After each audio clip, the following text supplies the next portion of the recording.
Hindi C231 अध्याय 231 unloading बल। दक्षिण भारतीय सिंघम सूर्या के निजी जीवन से जुड़ा एक बड़ा सच। 6 भारतीय महिलाएं जो खूबसूरत और दिमाग के लिए जानी जाती हैं। मुझे कोई आपत्ति नहीं है, लिन शेन ने उदासीनता से कहा जब उसने इस तरह के बेईमानी भरे काम को तर्कसंगत ठहराया जैसे कि उसने कोई महान काम किया हो। वो उस पर और अधिक शब्द बर्बाद करने के लिए बहुत आलसी था। क्या तुमने सचमुच इस पर गहराई से सोचा है? जिमेन स्पोर्ट्समैन ने जवाब सुनकर प्रसन्न होकर पूछा। मैंने इस पर विचार कर लिया है।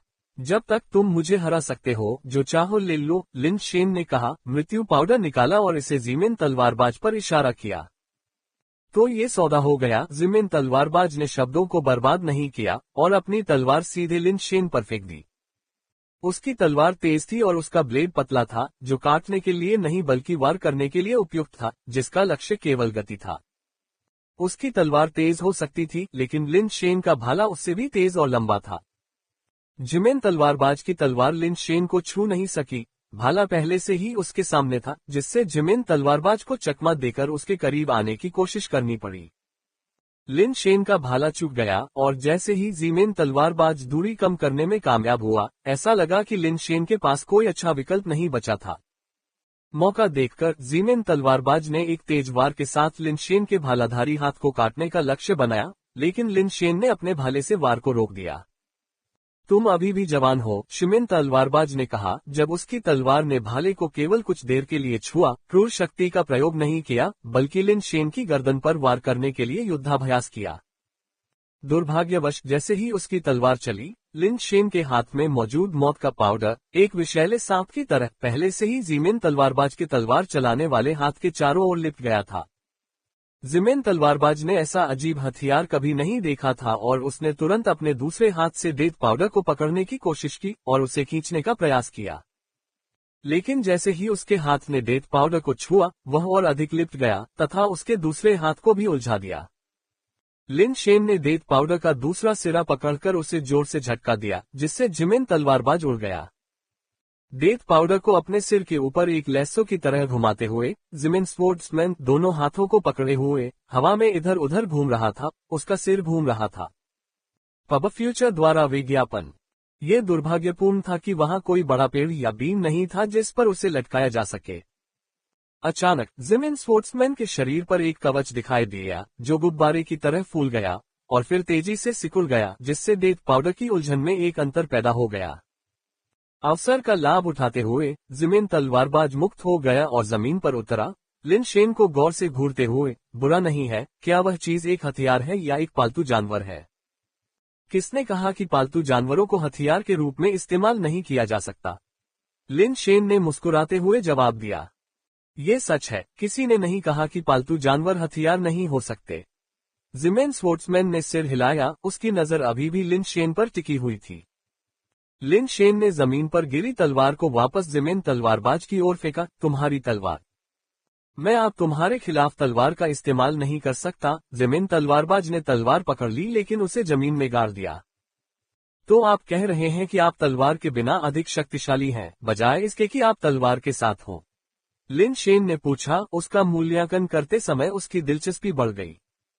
यह आपको तय करना है, जिमेन तलवारबाज ने जवाब दिया, एक बार फिर लिन शेन पर हमला करते हुए। लिन शेन ने उसके मुके में कुछ खास बात नहीं देखी। उसकी गति और ताकत उससे अधिक नहीं थी जब उसने तलवार चलाई थी। लिन शेन ने डेथ पाउडर घुमाया और एक और सीधा वार किया। जिमेन तलवारबाज ने अपने हाथ एक साथ लाए और आश्चर्यजनक रूप से उनके बीच भाला पकड़ लिया। डेथ पाउडर ने अपनी पिछली चाल को दोहराने का प्रयास करते हुए पुनः कुंडली बनानी शुरू कर दी। हालांकि इस बार जिमेन तलवारबाज ने अपने हाथों को आपस में रगड़ा और डेथ पाउडर का शरीर तुरंत एक ड्रिल बिट की तरह घूमने लगा। आश्चर्य से लिन शेन के हाथ मौत के पाउडर से झटके से हिल गए। पब फ्यूचर द्वारा विज्ञापन। जिमेन तलवारबाज ने घूमते हुए डेथ पाउडर को पकड़ लिया, उसे अपने हाथों में कुछ बार घुमाया और फिर उसे लिन शेन की ओर फेंक दिया। अब हम बराबरी पर हैं, जिमेन स्पोर्ट्समैन ने ठंडे चेहरे के साथ कहा। बैकवोट बैकवोट बैकवोट। ये सर्पिल बल थोड़ा भयानक है। लिन शेन ने डेथ पाउडर को पकड़ लिया, जो अभी भी उसके हाथ में घूम रहा था। उसने इसे कसकर पकड़ लिया, इससे पहले कि यह आखिरकार रुक जाए। किसी ने ये तो नहीं कहा कि आप सर्पिल बल का प्रयोग नहीं कर सकते, है ना? ज़िमेन स्वर्ट्समैन ने कहा और फिर से आगे बढ़ा।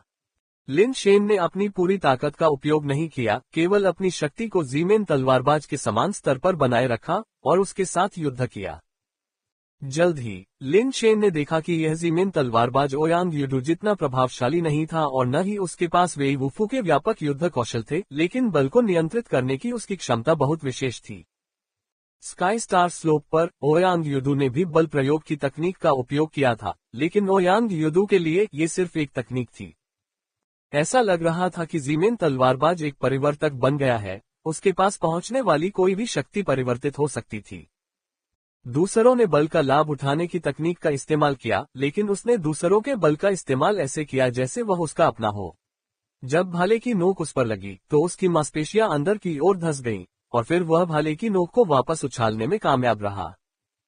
क्या यह आदमी वास्तव में इंसान है? उसने अपने शरीर को इस हद तक प्रशिक्षित कर लिया है कि वह वास्तव में एक राक्षस है। लिन शेन को पता था कि ज़िमेन तलवारबाज की बल को हटाने की तकनीक को तोड़ने के केवल दो तरीके थे। एक तरीका यह था कि पूर्ण शक्ति या गति का प्रयोग किया जाए, ताकि बल को रूपांतरित करने का समय न मिले और स्वाभाविक रूप से उसे तोड़ा जा सके। लिन शेन की ताकत पर्याप्त थी और डेथ पाउडर के कवच भेदी और त्वरित गति कौशल के साथ इसे तोड़ने का एक अच्छा मौका था। दूसरी विधि थी उसके दोष को ढूंढना और कौशल का उपयोग करके ज़िमेन तलवारबाज की बल को विक्षेपित करने की तकनीक को तोड़ना। कोई भी व्यक्ति अपने शरीर को चाहे कितनी भी अच्छी तरह से प्रशिक्षित कर ले, बल को विक्षेपित करने के लिए हर हिस्से को प्रशिक्षित करना असंभव है। जब तक आप उसके शरीर के उस हिस्से को ढूंढ लेते हैं जो बल को विक्षेपित नहीं कर सकता, जो उसका कमजोर बिंदु है, आप बल को विक्षेपित करने की उसकी तकनीक को तोड़ सकते हैं। विशेषज्ञ को शिष्यों का शत्रु मिल गया है, ये रोजमर्रा की बात है। ये जाने माने सेलिब्रिटीज साल 2021 में एक दूजे के बने और पड़े। लिन शेन को उसकी शक्ति को विक्षेपित करने की तकनीक में काफी रुचि थी, इसलिए उसने उस पर हावी होने की विधि का उपयोग नहीं किया। इसके बजाय उसने इस समयावधि के दौरान अपने कठिन अभ्यास के परिणामों का परीक्षण करने का अवसर लिया। यद्यपि ज़िमेन तलवारबाज अपने पूरे शरीर से बल को विक्षेपित कर सकता था, लिन शेन की चालें बहुत अप्रत्याशित और विचित्र थीं, विशेष रूप से जब डेथ पाउडर के साथ जोड़ी जाती थी तो एक बेतुके स्तर तक पहुंच जाती थी। ज़िमेन स्वर्ट्समैन की कई चालें अनदेखी और अनसुनी थीं, जिससे उसका सामना करना बहुत मुश्किल हो गया। ज़िमेन तलवारबाज के लिए लिन शेन की शक्ति उधार लेना और जवाबी हमला करना आसान नहीं था। विशेषकर जब डेथ पाउडर ने उसके चारों ओर घाव कर दिया तो इससे ज़िमेन स्वर्ट्समैन बहुत असहज हो गया। वह ठोस हथियारों से नहीं डरता था, लेकिन इस तरह के नर्म हथियार उसके लिए बहुत प्रतिकूल थे। दोनों के बीच लड़ाई जारी रही, लेकिन किसी को भी कोई लाभ नहीं मिला। मैंने लड़ाई बंद कर दी है। ज़िमेन तलवारबाज अचानक पीछे हट गया, लड़ाई से बाहर कूद गया और अपना सिर हिलाते हुए कहा, तुम क्यों रुक रहे हो? लिन शेन ने असमंजस में पूछा। आपके पालतू हथियार की चाल बहुत ही चालाक है, इससे लड़ना असुविधाजनक है, ज़िमेन तलवारबाज ने कहा, फिर अपनी सवारी पर सवार होकर मुड़कर चला गया। क्या तुम्हें अपना सामान नहीं चाहिए? लिन शेन ने पुकारा। जीत नहीं सकता, कोई चेहरा नहीं है। अगली बार जब मैं तुम्हें हराऊंगा तो मैं तुम्हारा सामान ले लूंगा। ज़िमेन तलवारबाज ने पीछे मुड़कर नहीं देखा और भाग गया, पलक झपकते ही गायब हो गया। वह आदमी बहुत दिलचस्प है, लिन मियाओ ने हंसते हुए कहा। यदि आप उससे कमजोर होते और वह आपका दुश्मन होता तो आपको वह दिलचस्प नहीं लगता। लिन शेन को ज़िमेन तलवारबाज में कोई दिलचस्पी नहीं थी, उल्टी गिनती बस कुछ ही दिनों की दूरी पर थी। उसे कड़ी मेहनत करते रहना था। ज़िमेन स्वर्ट्समैन केवल एक म्यूटेटर था और उसके विरुद्ध कौशल से जीतना आसान नहीं था, एक असेंडर के विरुद्ध तो और भी अधिक। लिन शेन को यह नहीं पता था कि ज़िमेन स्वर्ट्समैन कोई ऐसा व्यक्ति था जिसके पास असेंडर्स को मारने का रिकॉर्ड था, न कि कोई साधारण क्रिस्टल बेस। यहाँ तक कि अगर ओयांग युडू और वेई वुफू भी आ गए तो भी उन्हें यकीन नहीं था कि वे उसे हरा पाएंगे। कुछ दिनों बाद जब उल्टी गिनती समाप्त हो गई, लिन शेन और लिन मियाओ तैयार थे, उल्टी गिनती के अंतिम सेकंड के आने का इंतजार कर रहे थे। अंततः जब उल्टी गिनती 0 पर पहुंची तो दोनों को अपनी आंखों के सामने का दृश्य बदलता हुआ महसूस हुआ और उन्होंने स्वयं को उस परिचित बैठक कक्ष में पाया। गुताओ और लू चेंगक्स्यू 30 दिनों से आंगन में इंतजार कर रहे थे, क्योंकि उन्होंने अभी तक लिन शेन और लिन मियाओ को वापस आते नहीं देखा था। वे अनिवार्य रूप से कुछ हद तक अधीर हो गए थे। MVL, A MUP_YR के साथ अपडेट रहें। लेकिन चाहे वे कितने भी अधीर क्यों न हो, वे केवल इंतजार कर सकते थे। उन्हें लिन मियाओ को मारना था और वान न्यानबेई के असंरचित आत्मा आधार को वापस लेना था। एलियन दुनिया में वान परिवार का समर्थन डी मैन जनजाति द्वारा किया गया था। यदि वे अपने स्वामियों की आज्ञा का उल्लंघन करते तो स्वाभाविक रूप से उनका बुरा अंत होता। यद्यपि कैथरीन ने केवल वान न्यानबेई के असंरचित आत्मा आधार को वापस लेने का उल्लेख किया था, वान परिवार को आश्चर्य हुआ कि कैथरीन निश्चित रूप से उस व्यावहारिक रूप से बेकार टूटे हुए आत्मा आधार को क्यों चाहती थी। सबसे संभावित कारण वान परिवार को एक संदेश भेजना था। कैथरीन को वान न्यानबेई और लिन मियाओ के बारे में पता चला होगा, और वान न्यानबेई की मृत्यु के बाद वह जानती थी कि उसकी अंतिम इच्छा लिन मियाओ को अपना विकृत आत्मा आधार देना था, इसलिए वह वान न्यानबेई का आत्मा आधार लेना चाहती थी। कैथरीन के लिए सबसे संतोषजनक कार्रवाई स्वाभाविक रूप से स्पिरिट बेस को पुनः प्राप्त करना और लिन मियाओ को मारना होगा। केवल ऐसा करने से वे कैथरीन का सम्मान बचा सकते हैं और वान परिवार डीमैन जनजाति के संरक्षण में बढ़ना जारी रख सकता है। उन्होंने ये भी सोचा था कि कैथरीन को लिन मियाओ के बारे में बिल्कुल भी पता नहीं होगा, लेकिन वे जोखिम लेने को तैयार नहीं थे। उनकी राय में भले ही इसका मतलब मात्र दुनिया में एक छोटे से परिवार के कबीले को नष्ट करना था, यह इस बात पर दांव लगाने से कहीं कम जोखिम भरा था कि कैथरीन को पता नहीं था। इससे क्या फर्क पड़ता है कि लिन परिवार के पास आरोही हैं, केवल एक या दो आरोही, चाहे कितने भी शक्तिशाली हो, वे क्या कर सकते हैं। इंटरस्टेलर वान परिवार के पास बहुत सारे आरोही हैं। कुछ आरोही मर गए, भले ही मात्र दुनिया पर वान परिवार नष्ट हो गया, ये कैथरीन के दिल में कांटा होने से बेहतर था। Ads by PubFuture. उन्होंने यह उम्मीद नहीं की थी कि लिन परिवार जैसे छोटे परिवार के पास वास्तव में एक निजी टेलीपोर्टर होगा। 30 दिनों के दौरान इंटरस्टेलर वान परिवार उनसे आग्रह करता रहा। वान गुताओ और अन्य पहले से ही बहुत चिंतित थे, लेकिन वे केवल धैर्यपूर्वक प्रतीक्षा करना जारी रख सकते थे। लानत है लिन शेन और लिन मियाओ पर, जिस क्षण वे वापस टेलीपोर्ट होंगे, हमें उन्हें पहले अवसर पर इस दुनिया से गायब कर देना चाहिए और उन्हें फिर से टेलीपोर्टर को सक्रिय करने का कोई मौका नहीं देना चाहिए। वान गुताओ और लव चेंगक्स्यू ने उस स्थान पर गौर से देखा जहां लिन शेन और लिन मियाओ गायब हो गए थे। जैसे ही वे वापस टेलीपोर्ट होते, वह बिना किसी हिचकिचाहट के हमला कर देता और उन्हें कोई और मौका नहीं देता। अचानक जिस स्थान पर वे देख रहे थे, वहां हवा से दो आकृतियां प्रकट हुई। बिना किसी हिचकिचाहट के लू चेंगक्स्यू और वान गुताओ ने अपने शरीर के भीतर से अपने जीवन आधारों को बुलाया। हालांकि आरोही के पास आमतौर पर आरोही पालतू जानवर होते थे, लेकिन उनकी पहली प्रतिक्रिया आमतौर पर अपने जीवन आधार का उपयोग करना था, क्योंकि जीवन आधार शरीर के एक हिस्से की तरह था, अंगों की तरह प्राकृतिक, सबसे तेज प्रतिक्रिया समय के साथ। उन्नत पालतू लांचरों के साथ भी पालतू जानवरों का उपयोग करने के लिए पालतू लांचर को बाहर निकालने और ट्रिगर दबाने की आवश्यकता होती थी, जो स्पष्ट रूप से लाइफ बेस का उपयोग करने जितना तेज नहीं था। दोनों पुरुषों के जीवन आधार उनके शरीर से निकले और क्रमशः लिन शेन और लिन मियाओ की ओर बढ़े। जब लिन शेन और लिन मियाओ टेलीपोर्टेशन के माध्यम से वापस लौटे, तो लिन मियाओ पहले से ही सिक्स पाथस फीनिक्स द्वारा घिरा हुआ था और लिन शेन का कवच शानदार ढंग से चमक रहा था, जिसके बाहर रक्त झिल्ली की एक अतिरिक्त परत थी। उनके सहज कौशल पूरी तरह से सक्रिय थे और इससे पहले उन्होंने सिक्स पाथस फीनिक्स को बार बार कवच को तोड़ने और फिर से बनाने की अनुमति दी थी, जिससे ठंडे हो चुके कवच की ताकत एक भयानक स्तर तक पहुंच गई थी। लिन शेन अच्छी तरह से जानते थे कि जिस क्षण वे वापस लौटेंगे वह सबसे खतरनाक होगा। जब तक वे इस बाधा को पार कर सकते हैं, वे बाद में अन्य रणनीतियों के बारे में सोच सकते हैं। वान गुताओ का जीवन आधार एक तलवार थी जो सीधे लिन मियाओ पर हमला करती थी, जबकि लू चेंगक्सू का जीवन आधार एक चाकू था, जो हवा में भयावह शक्ति के साथ लिन शेन की ओर बढ़ रहा था और इतनी तेजी से आगे बढ़ रहा था कि उसे चकमा देना असंभव था। लिन मियाओ के शरीर पर 6 पद फीनिक्स के पंख जोर से फड़फड़ाए और वान गुताओ की तलवार को बड़े प्रयास से रोक दिया। और जब लिन शेन ने देखा कि लव चेंगक्स्यू ने चाकू से अपनी ओर वार किया, तो वह पीछे नहीं हटा बल्कि आगे बढ़ा। उसका हाथ मौत के पाउडर से बने भाले की तरह था और उसने सीधे लव चेंगक्स्यू पर वार किया। ये देखकर लव चेंगक्स्यू ने ठंडी हंसी निकाली। उसने अपने बेस म्यूटेशन कार्पेस का उपयोग भी नहीं किया, क्योंकि इसकी कोई आवश्यकता ही नहीं थी। लाइफ बेस की गति म्यूटेटर की गति से कहीं ज्यादा तेज थी। लिन शेन का भाला उसके शरीर को लाइफ बेस ब्लेड से आधा काटे बिना उस तक नहीं पहुंच सकता था। म्यूटेटर्स का सामना करने वाले आरोही का मतलब था पुनर्तः भारी लाभ। वास्तव में जैसा कि लियू चेंगक्स्यू ने भविष्यवाणी की थी, उसके जीवन आधार ब्लेड ने पहले लिन शेन पर वार किया, लेकिन उम्मीद के मुताबिक कट ने उसे 2 टुकड़ों में नहीं काटा। वार से लिन शेन के कंधे पर केवल एक घाव ही बन पाया, जो 1 इंच से अधिक अंदर तक गया और फिर आगे नहीं बढ़ सका। सिक्स पाथर्स फीनिक्स की मदद से पुनर्निर्मित किया गया कवच पहले से ही असाधारण शक्ति का था, और अच्छे उपाय के लिए लिन शेन ने रक्तजैद पर्वत देवता के आशीर्वाद कौशल का भी आह्वान किया था। लियू चेंगक्स्यू एक सामान्य आरोही होने के कारण, जिसकी शक्ति विशेषता लगभग 60 थी, उसे लिन शेन के शरीर को 2 भागों में विभाजित करना काफी कठिन लगा। लियू चेंगक्स्यू ने इस परिणाम की कल्पना नहीं की थी, और न ही लिन शेन के हाथ में भाला अचानक इतना तेज हो गया कि वह लगभग चौंक गया। Ads by PubFuture. यह मुख्य रूप से छोटी दूरी पर था। एक बड़ा हॉल केवल इतना बड़ा था, और लिन शेन मौत के पाउडर को पकड़े हुए अपने फैले हुए हाथ से लव चेंगक्स्यू के शरीर को लगभग भेद सकता था।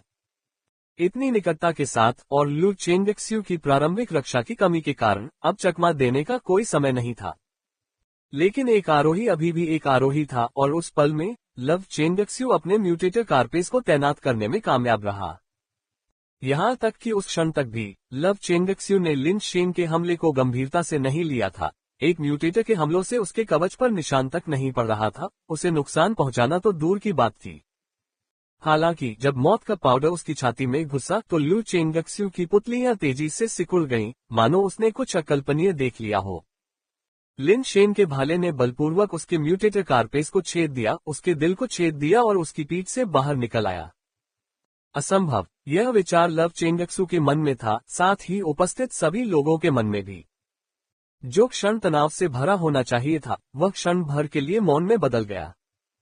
लव चेंगक्स्यू को विश्वास नहीं हो रहा था कि उसके 64 कठोरता वाले कवच को म्यूटेटर ने छेद दिया है।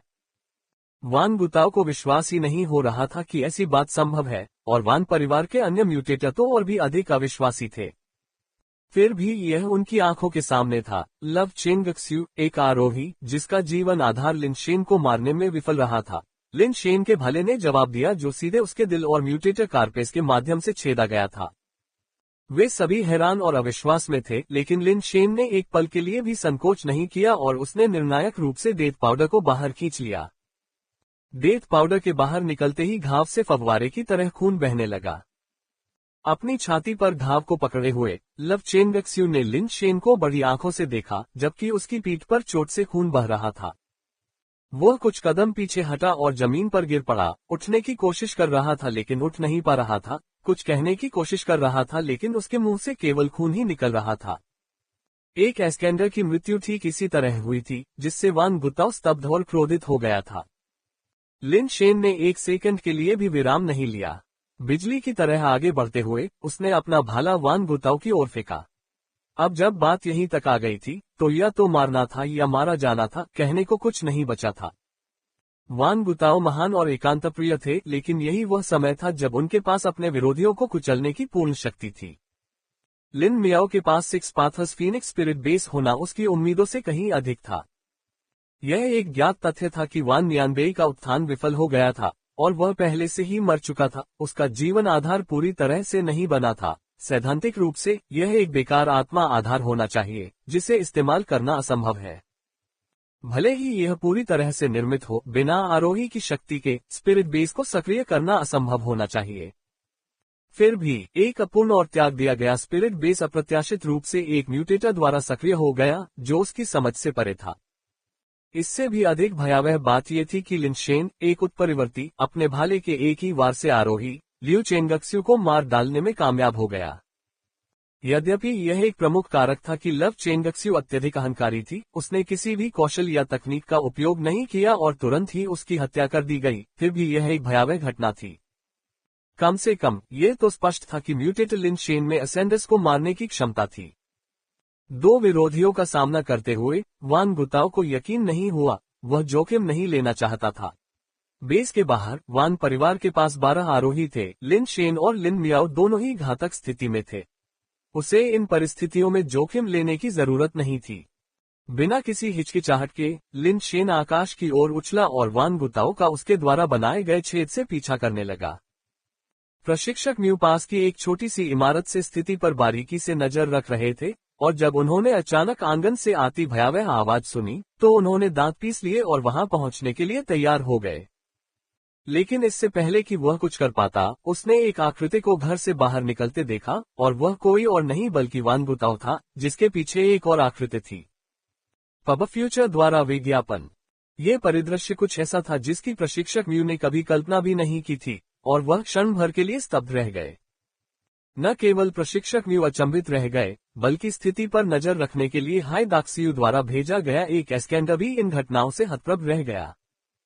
उन्होंने विभिन्न संभावनाओं पर विचार किया था, लेकिन कभी यह उम्मीद नहीं की थी कि वान गुताओ ही भागने वाला होगा। वान गुताओ का पीछा कर रहे व्यक्ति ने इतना शानदार म्यूटेटर कारापेस पहना था कि ऐसा लग रहा था मानो प्राचीन काल का कोई देवता प्रकट हो गया हो, और उसका पूरा शरीर एक पवित्र चमक बिखेर रहा था। उसने पहले कभी किसी के म्यूटेटर कवच को इतनी चमक से चमकते नहीं देखा था। हालांकि यह सिर्फ बेस म्यूटेशन लेवल था, लेकिन उस कवच को देखकर ही उसकी शक्ति का जबरदस्त आभास होता था। लिन शेन के घर से बाहर आने के बाद उसने तुरंत डेथ पाउडर को भाले की तरह इस्तेमाल किया और उसे हवा में ही वान गुताओ पर फेंक दिया। वान गुताओ ने गहरे लाल रंग की बिजली जैसी डेथ पाउडर को अपनी ओर उड़ते देखा और मन ही मन उपहास करते हुए कहा, मृत्यु की तलाश में। म्यूटेटर कारपेस ने उसके पूरे शरीर को घेर लिया और उसी समय उसने एक स्पिरिट बेस तलवार निकाली जो आने वाले डेथ पाउडर को काट रही थी। डेथ पाउडर की गति निश्चित रूप से तेज थी, लेकिन वान गुताओ की नजर में ये पर्याप्त तेज नहीं था, जिससे उसे अपनी तलवार से उसे काटने के लिए पर्याप्त समय मिल गया। उसी समय उसकी जीवन आधार तलवार भी घर के अंदर से छत को भेदती हुई ऊपर की ओर लिन शेन की ओर जा गिरी, जो हवा में था। म्यूटेटर चाहे कितने भी शक्तिशाली क्यों न हो, वे अभी भी म्यूटेटर ही थे जिनमें उड़ने की शक्ति नहीं थी, और वे लाइफ बेस के हमले से बचने के लिए हवा में अपनी दिशा बदलने में भी असमर्थ थे। लगभग उसी समय जब वान गुताओ की आत्मा आधार तलवार मृत्यु पाउडर में घुस गई, उसकी जीवन आधार तलवार नीचे लिन शेन तक पहुंच गई थी। सब कुछ इतनी तेजी से हुआ कि जब तक प्रशिक्षक म्यू को यह एहसास हुआ कि पीछे से आ रहा व्यक्ति लिन शेन हो सकता है, तब तक हस्तक्षेप करने और बचाव करने में बहुत देर हो चुकी थी। पब फ्यूचर द्वारा विज्ञापन। लेकिन तभी एक विचित्र दृश्य सामने आया। जब वान गुताओ की आत्मा आधारित तलवार सीधे भाले से टकराई तो भाला अचानक असंभव रूप से लचीला हो गया। जब आत्मा आधारित तलवार ने उस पर प्रहार किया तो कोई बल नहीं लगाया जा सका। इसके बजाय डेथ पाउडर रस्सी की तरह चारों ओर लपेटा गया, अपने टुकड़े के बल का उपयोग करके कुंडल बनाकर न केवल आत्मा आधार तलवार को बांध दिया, बल्कि वान गुताओ के तलवार चलाने वाले हाथ को भी बांध दिया। दूसरी तरफ लिन शेन हवा में मडराते हुए अपने बाएं पैर को अपने दाएं पैर के पीछे टैप किया और बलपूर्वक कुछ दूरी पर खिसक गया, जबकि वान गुताओ की जीवन आधार तलवार उसके पास से गुजरी और लिन शेन के कवच पर एक लंबी खरोंच छोड़ते हुए वह आकाश में उड़ गई। धमाका। सुनहरा छह वाला फीनिक्स हवा में उड़ता हुआ सुनहरी बिजली के एक बोल्ट में परिवर्तित हो गया और आकाश में वान गुताओ की ओर बढ़ने लगा। सिक्स पाथर्स फीनिक्स की गति बहुत तेज थी। वान गुताओ समय पर बच नहीं सका, न ही वह अपने हाथ के चारों ओर लिपटे मौत के पाउडर को हटा सका, और मजबूर होकर उसे अपनी तलवार से सिक्स पाथर्स फीनिक्स पर हमला करना पड़ा। वल एम्पीर द्वारा आपके लिए लाया गया। कपटपूर्ण ढंग से मृत्यु पाउडर उसकी बांह पर सरकता हुआ वान गुताओ के शरीर के चारों ओर लिपट गया, जबकि उसके हाथ में मौजूद आत्मा आधारित तलवार सिक्स पाथर्स फीनिक्स के पंख से जोर से टकराए। फीनिक्स के पंख से आत्मा आधार तलवार अलग हो गई और वान गुताओ का शरीर हवा में पीछे की ओर घूम गया और सीधे उस ओर उड़ गया जहां लिन शेन था। अभी भी मध्य प्रतिघात में वान गुताओ ने टूटी हुई तलवार को त्याग दिया, एक पेट लांचर को पकड़ लिया और कुछ मीटर दूर लिन शेन पर सीधे गोली चला दी। यह 80 की गति वाला एक असेंशन लेवल पेट लॉन्चर था। उसने महसूस किया था कि लिन शेन की ताकत अविश्वसनीय रूप से शक्तिशाली थी, बहुत ज्यादा, यहाँ तक कि कुछ असेंडर्स के बराबर भी। लेकिन लिन शेन की गति अभी भी पर्याप्त नहीं थी, क्योंकि वह अपने पिछले लाइफ बेस हमले को पूरी तरह से चकमा देने में विफल रहा था। पेट लॉन्चर की 80 की गति के साथ उसने जो असेंशन पेट फायर किया, वह कुछ ऐसा था जिससे लिन शेन बिल्कुल नहीं बच सकता था। पब फ्यूचर द्वारा विज्ञापन। असेंशन पालतू ने लिन शेन पर सीधा प्रहार किया, उसे मारने में असमर्थ रहा, लेकिन निश्चित रूप से उसके आधे जीवन को लेने में सक्षम रहा, जिससे वह किसी भी तरह से मृत अंत की ओर चला गया। हालांकि जैसे ही उसने गोली चलाई, लिन शेन की गति बहुत बढ़ गई और वह अकल्पनीय वेग तक पहुंच गई। लिन शेन को ऐसे अच्छे भाग्य की उम्मीद नहीं थी कि वान बुताओ वास्तव में उसके खिलाफ एक उच्च स्तरीय पालतू लांचर का उपयोग करेगा। संघर्ष के 7 चरणों के सक्रिय होने के साथ ही लिन शेन की गति 80 तक बढ़ गई और वह तुरंत कुछ मीटर की दूरी पार कर गया और हवा में वान बुताओ का सामना करने के लिए आगे बढ़ा। वान बुताओ हैरान और क्रोधित था। वह ये समझने में असमर्थ था कि लिन शेन की गति इतनी कैसे बढ़ गई कि वह पीछे रह गया। लिन शेन पर प्रहार करने के लिए आगे बढ़ते हुए उसे ऐसा महसूस हुआ जैसे कि उसका हाथ रबर बैंड से बंधा हुआ है। वह बलपूर्वक लेकिन काफी धीमी गति से फैल रहा था। उसके चारों ओर लिपटा हुआ मृत्यु पाउडर लंबा और पतला हो गया, लेकिन टूटा नहीं। लिन शेन ने उसके पास से गुजरते हुए उसके मुके को चकमा दिया और अपनी उंगली उसकी पसलियों के नीचे जोर से घुसा दी। वान बुताओ ने सोचा कि वह बिना किसी समस्या के लिन शेन के प्रहार का सामना कर सकता है, लेकिन जैसे ही उंगली उस पर पड़ी, उसने अचानक महसूस किया कि उसका शरीर अकड़ गया है और वह हिलने में असमर्थ हो गया है। 6 पथों वाला फीनिक्स ऊपर से नीचे झपटा, जबकि वान बुताओ ने अपने जीवन आधार को नियंत्रित करने के लिए वापस लौटने और उसे रोकने की पूरी कोशिश की, लेकिन तब तक बहुत देर हो चुकी थी। 6 पाथर्स फीनिक्स ने वान बुताओ के शरीर को 2 टुकड़ों में काटते हुए उसके शरीर को तेजी से पार कर लिया। वान बुताओ के ऊपरी और निचले हिस्से अलग हो गए, उसकी आंखें चरम सीमा तक उभरी हुई थीं, और मृत्यु तक वह विश्वास नहीं कर सका कि वह यहाँ मर जाएगा। उसे मत मारो। लगभग उसी समय जब वान बुताओ को 2 भागों में विभाजित किया गया, प्रशिक्षक म्यू की आवाज भी आई, लेकिन तब तक बहुत देर हो चुकी थी।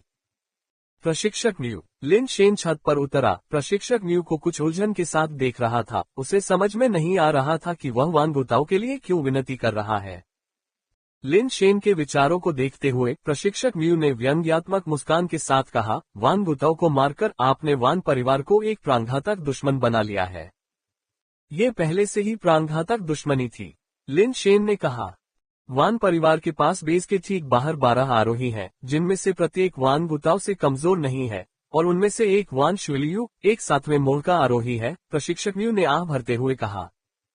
12 आरोही। लिन शेन की अभिव्यक्ति भी बदल गई। उसने सोचा था कि वान बुताओ और लव चेंगक्सू को मारने के बाद वान परिवार द्वारा उसके पीछे और अधिक आरोही भेजने में कुछ समय लगेगा, जो उसके और उसकी बहन के भागने के लिए पर्याप्त समय होगा। उसने उम्मीद नहीं की थी कि वान परिवार के पास बेस के ठीक बाहर 12 आरोही इंतजार कर रहे होंगे।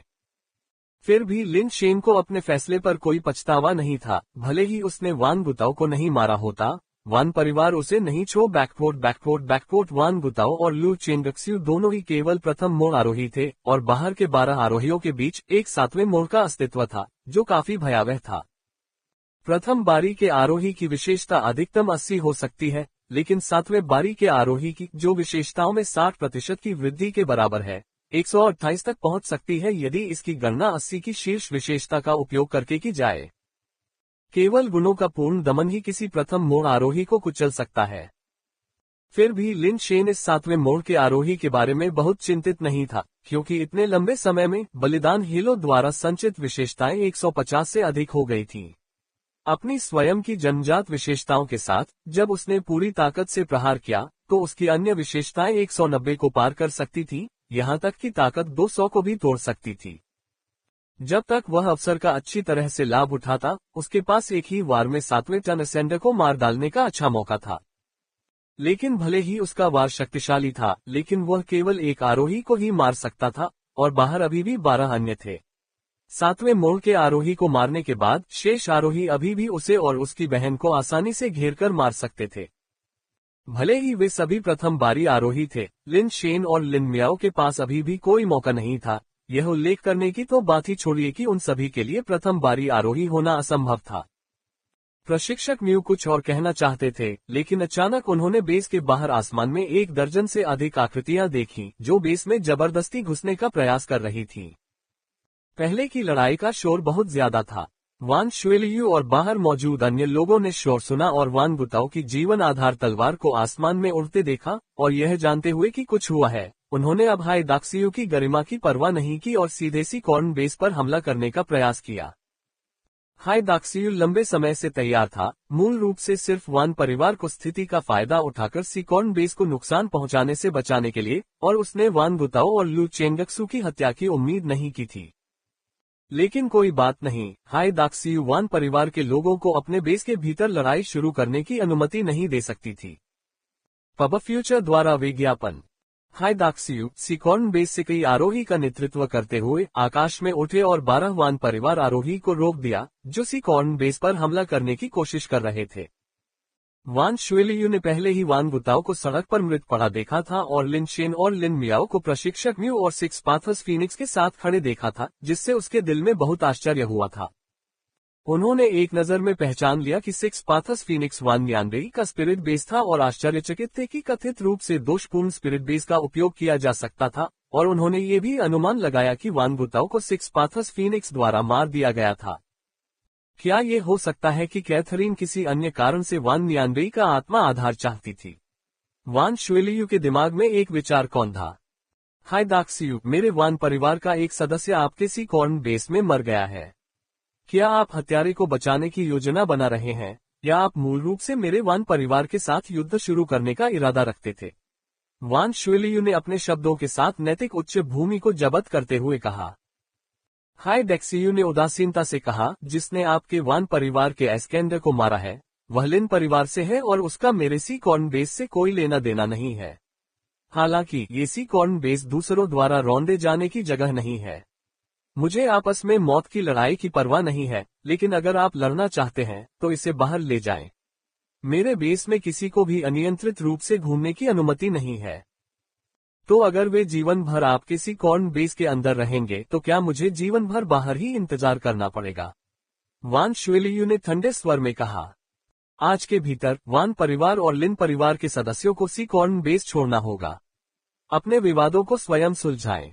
किसी भी पक्ष को सीकॉर्न बेस के लोगों और संपत्ति को नुकसान पहुंचाने की अनुमति नहीं है, अन्यथा यदि आप लड़ना चाहते हैं या युद्ध करना चाहते हैं तो सीकॉर्न बेस अंत तक आपका साथ देगा। हाईदाक्सियू ने दृढ़ता से वान शुएलियू का सामना किया। ठीक है, सीकॉर्न बेस के अपने नियम हैं, मैं आपके हाईदाक्सियू और सीकॉर्न बेस के नियमों का सम्मान करता हूं। मैं आधी रात तक बाहर इंतजार करूंगा, वान शुएलियू ने कहा। उसकी निगाहें ब्लेड की तरह तेज थी क्योंकि उसने बेस के अंदर लिन शेन और लिन मियाओ पर नजर डाली और फिर बेस छोड़ने के लिए मुड़ गया। वान शुएलियू और उसके लोगों को बेस के बाहर इंतजार करते देख हाईदाक्सियू ने अन्य आरोही को वहीं रुकने और देखने का निर्देश दिया, जबकि वह स्वयं लिन शेन और प्रशिक्षक म्यू के पास उड़ गई। तुमने सुना जो अभी कहा गया। मैं तुम्हें केवल आधी रात तक यहाँ रख सकता हूँ, अन्यथा अगर बेस के भीतर एस्केंडर्स के बीच लड़ाई छिड़ जाती है तो अनगिनत लोग गोलीबारी में फंस सकते हैं, और यह एक ऐसी कीमत है जिसे मैं वहन नहीं कर सकता। हाईदाक्सियू ने लिन शेन को देखते हुए कहा। वह लिन शेन के बारे में काफी उत्सुक थी, जो एक म्यूटेटर था जो डार्क बर्ड बेस जैसी जगह से उभरा था और अपने स्तर से ऊपर के एक एस्केंडर को मारने में सक्षम था। ये वास्तव में आश्चर्यजनक था। पब फ्यूचर द्वारा विज्ञापन। अब उनका चले जाना उन्हें मौत के मुंह में भेजने से किस प्रकार भिन्न है? प्रशिक्षक म्यू ने आह भरी। मुझे खेद है, सीकॉर्न बेस केवल मेरा नहीं है, मेरे पास किसी को बचाने के लिए दूसरों के जीवन का उपयोग करने का अधिकार नहीं है, हाईदाक्सियू ने कहा। बैकवोट बैकवोट बैकवोट। आपने हमें पहले ही इतना समय खरीदने में मदद की है, मेरी बहन और मैं बहुत आभारी हैं, लिन मियाओ ने थोड़ा झुकते हुए कहा। लिन शेन को पता था कि हाईदाक्सियू का उनके साथ कोई पारिवारिक संबंध नहीं था और वह उनकी ओर से वान परिवार के इतने सारे आरोही लोगों को दुश्मन बनाने के लिए बाध्य नहीं था। तथ्य यह है कि हाईदाक्सियू ने उन्हें तुरंत नहीं भेजा, ये प्रशिक्षक म्यू के लिए सम्मान की बात थी और यह बात उन्हें इतना समय दिलाने में बहुत सहायक रही।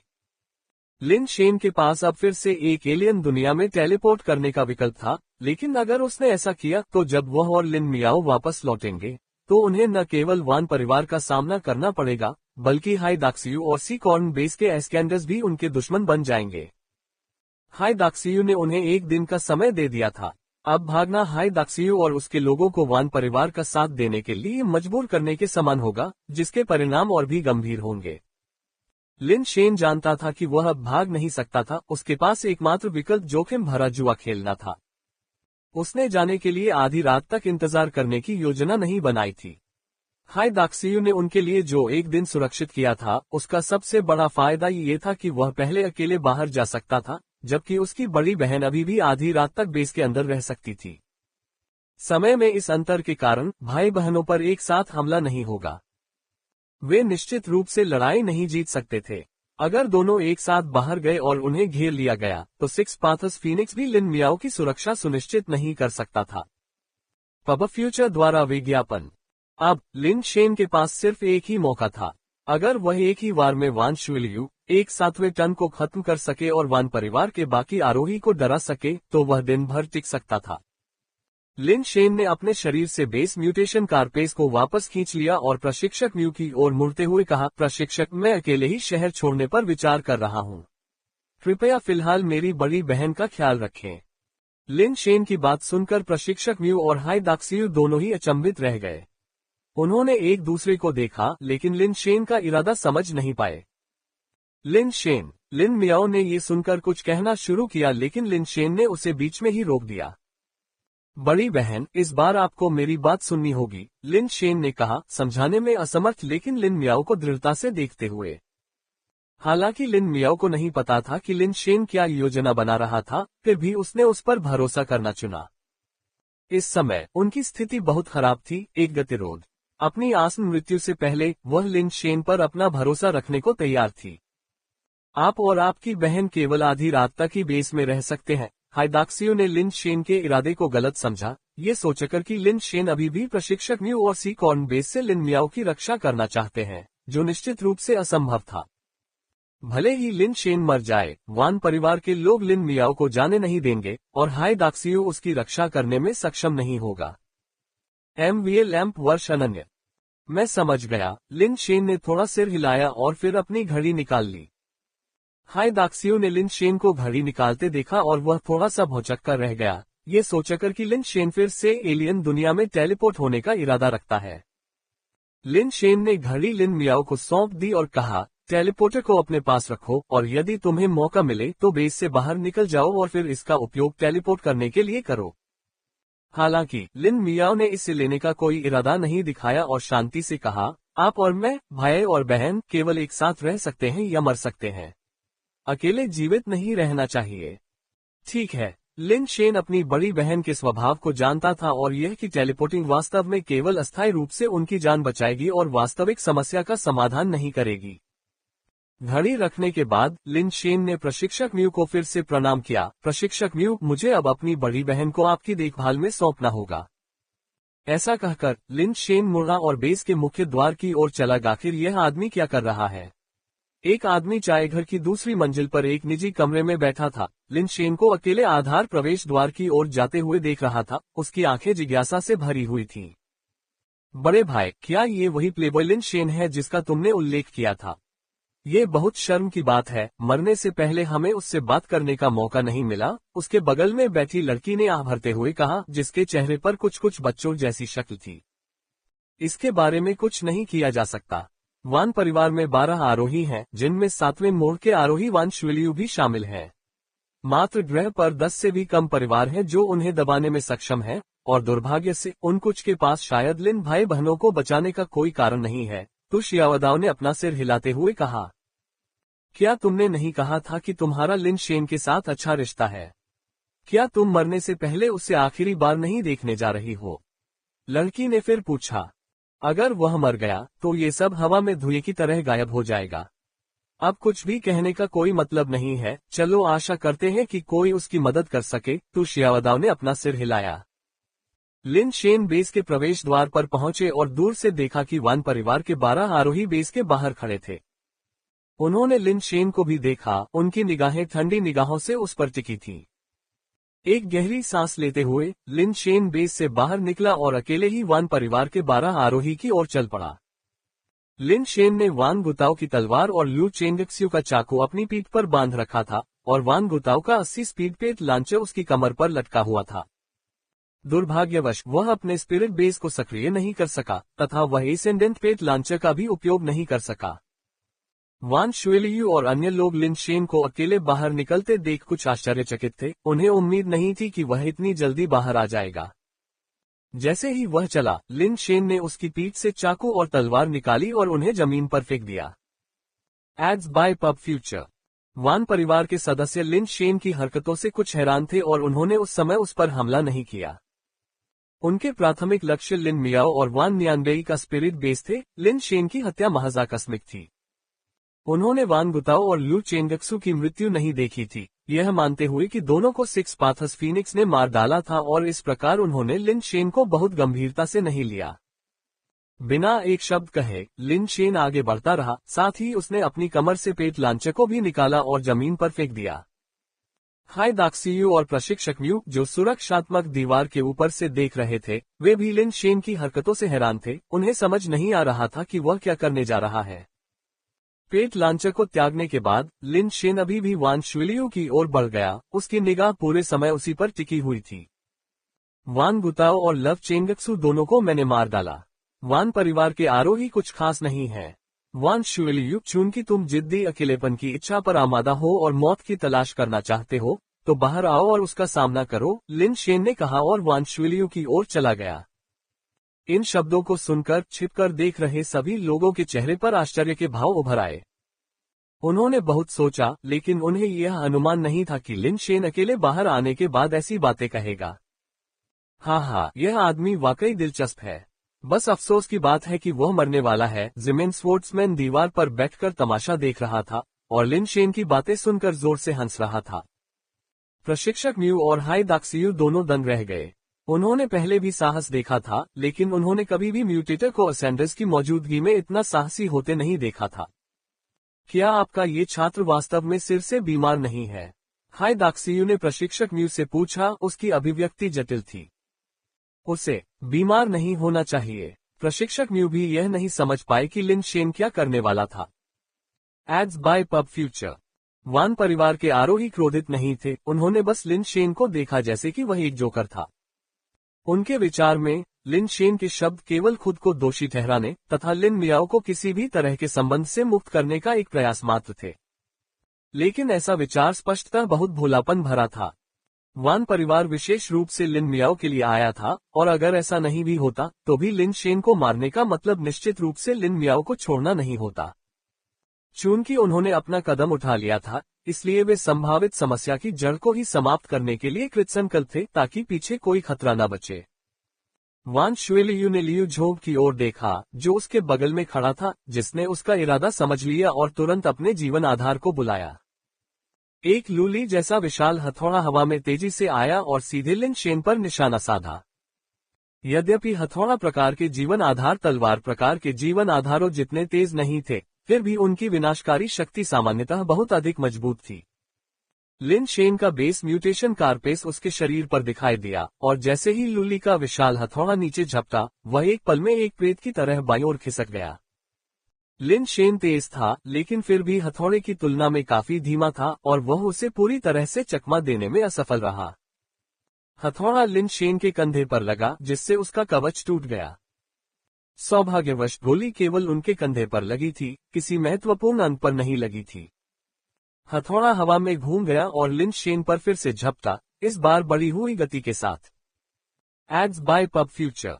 लिन शेन तेजी से आगे बढ़ा, लेकिन स्पष्ट रूप से वह हथौड़े के साथ तालमेल नहीं रख सका, जो उसकी पसलियों के पास से गुजरा, जिससे कवच में एक बड़ी दरार पड़ गई और खून रिसने लगा। पहले तो वह बहुत बड़ी बड़ी बातें करता था, मुझे लगा था कि उसमें सचमुच बहुत हुनर है, लेकिन अब पता चला कि वह ऐसा ही है। तू शियावदाओ के बगल में बैठी लड़की ने थोड़ी निराशा से कहा। ऐसा करने के पीछे उसके अपने कारण होंगे, तू शियावदाओ ने भौहें सिकोड़ते हुए कहा। उसे इतनी बुरी तरह पीटा गया है, इसका क्या कारण हो सकता है? कुछ और वार और वह मर सकता है। क्या वह यम से बहस करने की योजना बना रहा है? लड़की ने नाक भान सिकोड़ी। बड़े भाई, आपने कहा था कि यह आदमी बहुत शक्तिशाली है, लेकिन मुझे लगता है कि वह सिर्फ बातें कर रहा है। आप उसके झांसे में आ गए होंगे। शायद। तू शियावदाओ ने आगे कुछ न कहने का फैसला करते हुए कहा। लियू झोंग के हथौड़े ने लिन शेन पर बार बार प्रहार किया, जिससे उसके शरीर के सभी कवच टूट गए, लेकिन फिर भी उसकी मौत नहीं हुई। इस समय कुछ लोगों को कुछ अजीब सा महसूस होने लगा। लिन शेन का कवच बहुत तेजी से पुनर्जीवित हो रहा था और लाल और सुनहरा होता जा रहा था, जैसे कि भट्टी में गर्म किया गया लोहे का टुकड़ा। हर बार जब लियू झोंग का हथौड़ा कवच पर पड़ता तो पिघले लावा की तरह चिंगारियां निकलती। फिर भी वह लिन शेन को मौके पर मारने में विफल रहा। इसके विपरीत लिन शेन और तेज होता जा रहा था। ये किस तरह की जन्मजात क्षमता है? ऐसा लगता है कि जैसे जैसे लड़ाई आगे बढ़ती है ये और मजबूत होती जाती है, लड़की आश्चर्यचकित हुई। सिर्फ वही नहीं बल्कि लिन शेन के प्रदर्शन से देखने वाला हर कोई हैरान था। एक म्यूटेटर एक सैंडर से इतने सारे वार झेलना, अपनी गति बढ़ाना और इतनी जल्दी पुनर्जीवित होने वाला कवच ऐसी चीज नहीं थी जो एक साधारण म्यूटेटर हासिल कर सकता था। क्या ये हो सकता है कि वह लव चेंगक्सू को मारने में सक्षम था क्योंकि ये क्षमता काफी शक्तिशाली है? हाइदाक्सियू ने एक अंतर्दृष्टि के साथ अनुमान लगाया। हथौड़ा लिन शेन पर लगातार प्रहार करता रहा और कवच को इस तरह विकृत कर दिया मानो लोहे का एक टुकड़ा गढ़ा जा रहा हो।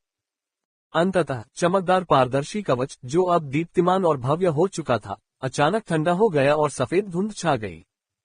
उस धुंध के भीतर लिन शेन, जो अपनी चमक से जगमगा रहा था, ने लूली के विशाल हथौड़े लाइफ बेस पर एक मुक्का मारा जो फिर से उस पर उतर रहा था। बूम। NOWELL-BE-IN.CO।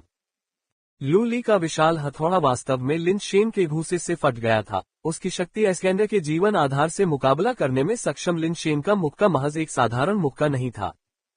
वह हथौड़े के हमले से बचने के लिए अमर दरबार पर कदम रख रहा था, और हालांकि वह इसे पूरी तरह से टाल सकता था, लेकिन उसने ऐसा नहीं करने का फैसला किया। इसके बजाय उसने महत्वपूर्ण स्थानों को चकमा दिया और अपने कवच को शांत करने और उसकी ताकत बढ़ाने के लिए हथौड़े की ताकत का इस्तेमाल किया।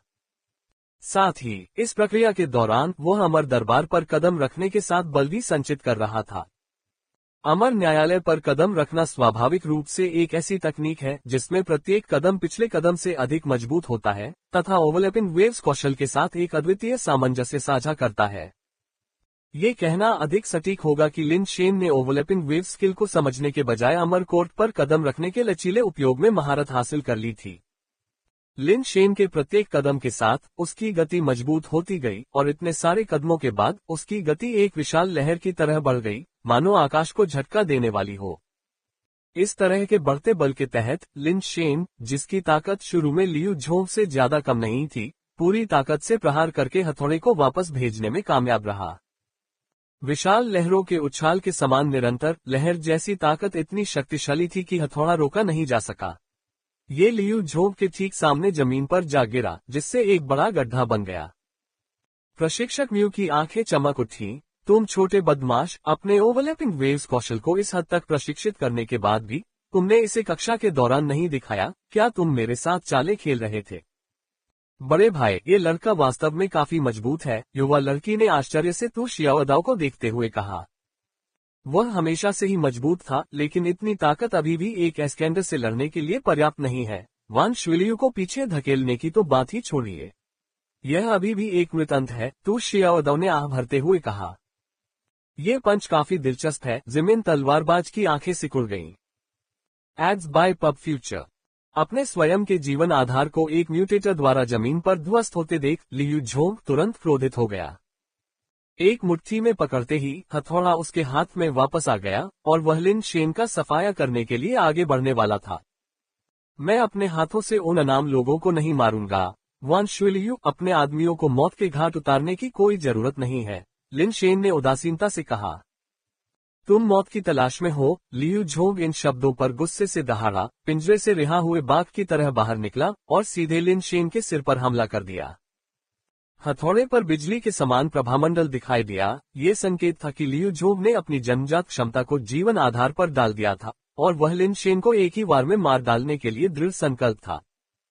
वान शुलियू और अन्य आरोही सिर्फ देखते रहे, हस्तक्षेप करने का कोई इरादा नहीं दिखाया। NOWELL-BE-IN.CO। लिन शेन वास्तव में बहुत मजबूत था। म्यूटेटर्स के बीच एक अजेय अस्तित्व था, लेकिन अभी भी एस्केंडर्स के लिए पर्याप्त प्रभावशाली नहीं था।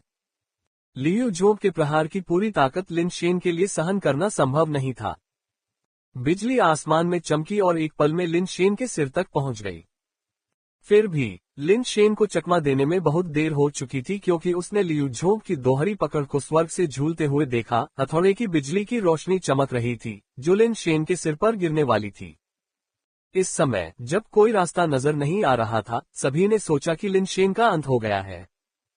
लेकिन किसी कारणवश लियू झोंग बीच हवा में ही रुक गया। झिझक के उस क्षण में लिन शेन का शरीर अचानक हिल गया। एक पल में उसके हाथ ने डेथ पाउडर को एक लंबे भाले में बदल दिया और वह उछल पड़ा और हवा में लियू झोंग के साथ रास्ता पार कर गया। डेथ पाउडर लियू झोंग के गले में घुस गया और जैसे ही लिन शेन ने उसी क्षण लियू झोंग को पार किया, उसने पीछे से पहुंचकर डेथ पाउडर को पकड़ लिया और बाहर खींच लिया।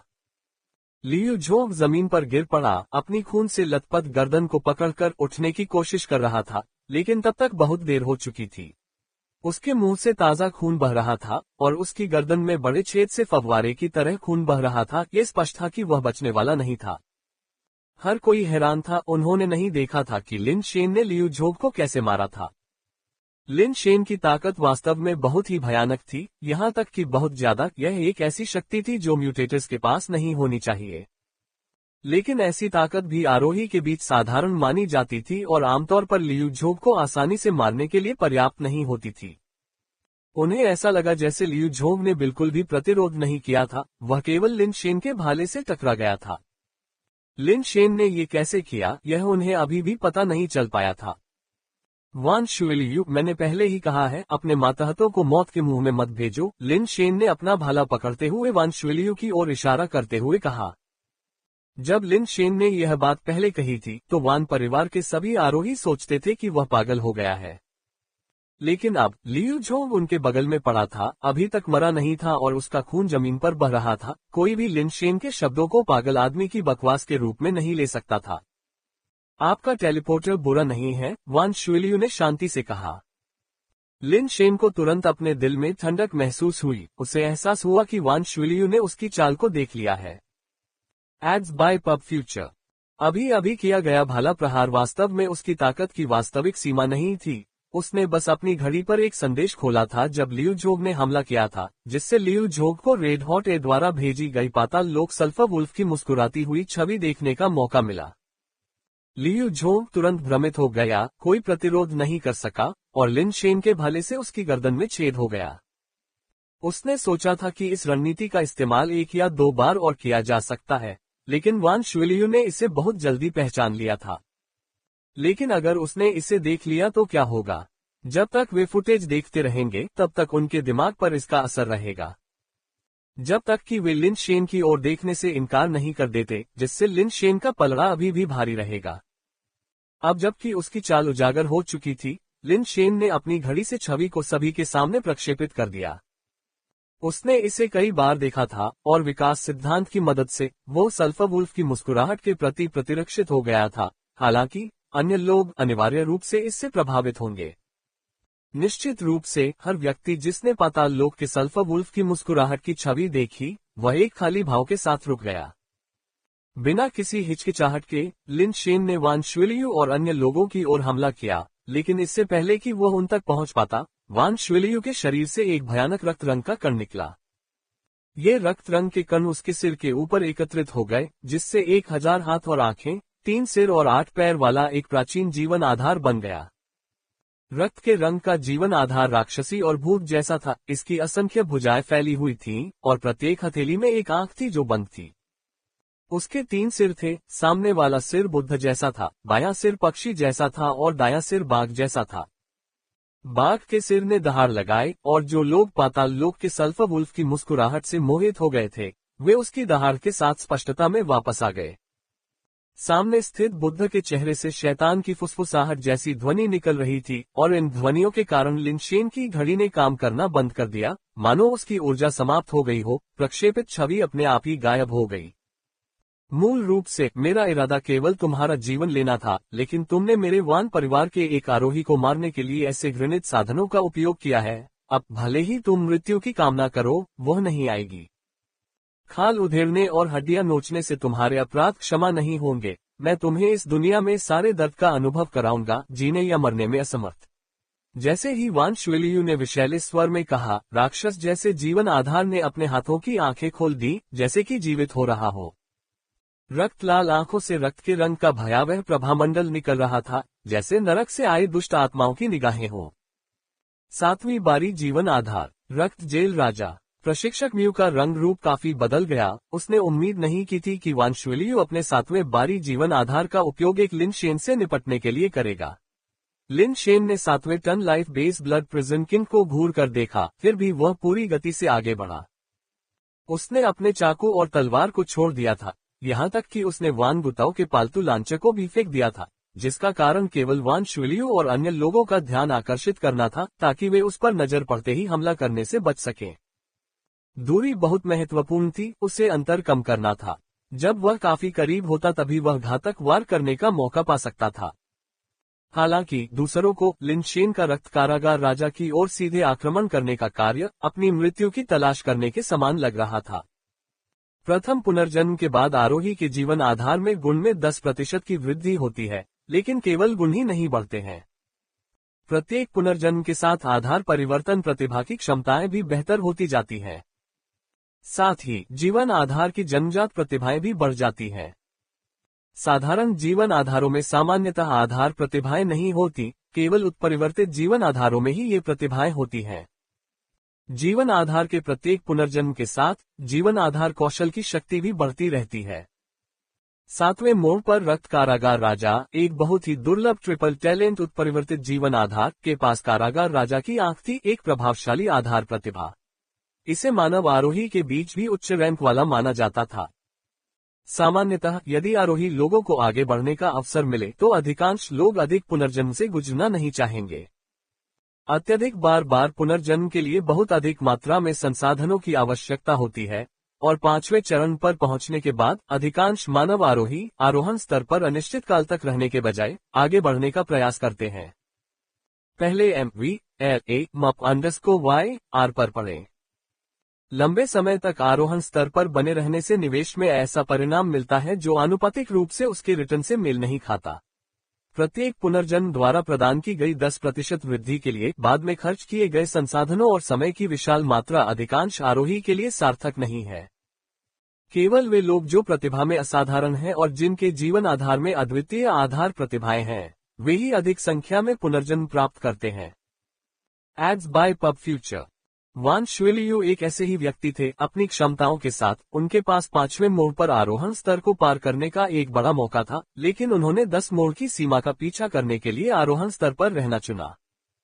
5वें मोड़ के बाद प्रत्येक पुनर्जन्म के लिए अत्यधिक मात्रा में संसाधनों की आवश्यकता होती थी, और अब जाकर वह 7वें मोड़ पर पहुंचा था तथा लगभग 8वें मोड़ तक पहुंच गया था। रक्त कारागार राजा के अनगिनत हाथों से ऐसी आंखें निकल रही थीं, जिनसे प्रकाश निकल रहा था। असंख्य प्रकाश के प्रभामंडल आपस में मिल रहे थे, जो लिन शेन पर टिकी कई राक्षसों की निगाहों के समान थे। लिन शेन, जो उग्रता से आगे बढ़ रहा था, अचानक रुक गया, जैसे कि बंधा हुआ हो। ऐसा लग रहा था जैसे उसकी आंखों के सामने केवल राक्षसी और भयानक रक्त कारागार राजा और उसे देख रही रक्त रंग की आंखों का विचित्र समुद्र ही शेष था। मैंने हमेशा सुना है कि महान ब्रह्मांडीय कुलों के हाइयो के रक्त सागर पुनर्जन्म शास्त्र से आरोहण के बाद उत्परिवर्तित जीवन आधार रक्त कारागार राजा को जमा देने का मौका मिल सकता है, और एक छोटी सी संभावना के साथ ये कारागार राजा की आंख की प्रतिभा के रूप में परिणत हो सकता है, जो जीवन आधार की शक्ति को एक ऐसी दृष्टि में बदलने में सक्षम है जो सभी प्राणियों को कैद कर सकती है। आज मैंने अंततः इसे अपनी आंखों से देखा है, ये वास्तव में भयानक है, तू शियावदाओ ने प्रशंसा करते हुए कहा। क्या लिन शेन के पास जेल राजा की आंख तोड़ने का कोई मौका है? युवा लड़की ने पूछा। उसे यकीन नहीं था कि क्या ये कमजोर के प्रति सहानुभूति के कारण था या किसी अन्य कारण से। वह नहीं चाहती थी कि लिन शेन को ऐसे ही मार दिया जाए। यह मुश्किल है, तू शियावदाओ ने सोचने से पहले कहा। जहां तक मुझे पता है, जेल राजा की नजर को तोड़ने के केवल 2 तरीके हैं। कौन से तरीके? युवा लड़की ने तुरंत पूछा। कुछ जीवन आधार कौशल हैं जो जेल राजा की आंख का मुकाबला कर सकते हैं। उदाहरण के लिए फीनिक्स पर्पल क्यूई जुए का अभ्यास वेई परिवार द्वारा किया जाता है, जहां आरोहण के बाद पर्पल क्यूई फीनिक्स जीवन आधार को जमा करने का मौका मिलता है। कुछ पर्पल क्यूई फीनिक्स जीवन आधारों में एक जन्मजात कौशल होता है जिसे purple QE eastward divine light के रूप में जाना जाता है, जो जेल राजा की आंख की नजर की कैद करने वाली शक्ति को तोड़ सकता है।